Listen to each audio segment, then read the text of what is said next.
Hi, my name is Mark Cloak. I'm the founder and creator of oldswords.com. Today, I'm going to help you identify a sword. So let's take a look at the site. The first thing I recommend to anyone is to have a very brief browse of the galleries. These are lists of all the officially recognised swords from a wide selection of countries. These swords are commonly referred to as the official model or patterns. Often you'll have a rough idea of where your sword came from, and this may prove a quick way to spot a match. You could select any country and it will show a single image of all the swords officially used by that country. If you haven't been able to find your sword in the gallery, your next option is to search the huge online database. We'll ask you to describe the three main characteristics of your sword. But before we do that, it's probably worthwhile us running through the terminology that we use. So what I'm going to show you now is a 18th century British infantry hanger. And I'm going to use it to describe the three main components of the sword, which we're going to need your help in describing. So the first is the handle, or as we refer to it as the hilt. Okay. The second is the pommel. So the pommel is this piece at the end, top end of the hilt, or if it's got a back strap, it will be at that top of the back strap. The third component is then the blade. Commonly these blades will have fullers, and these are the grooves that run for various lengths of the blade in various numbers. Some people refer to them as blood grooves, but the actual proper name is fullers. So those are the three areas of the sword which you'll need to describe.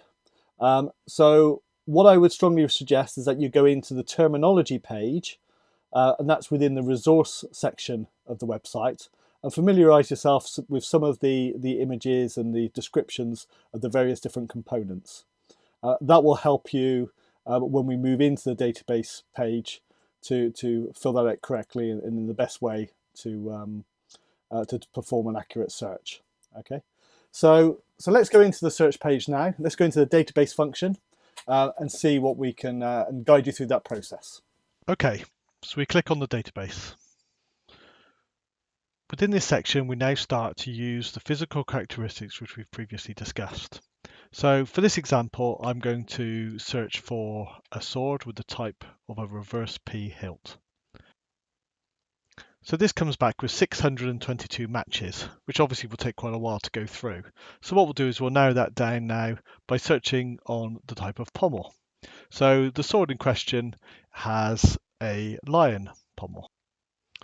That's now narrowed down the match is to 99. And finally, the type of blade this sword has a single fuller. So that's brought it back down now to a more manageable 62 matches. Now, what is displayed on this page is all swords within the database matching that criteria.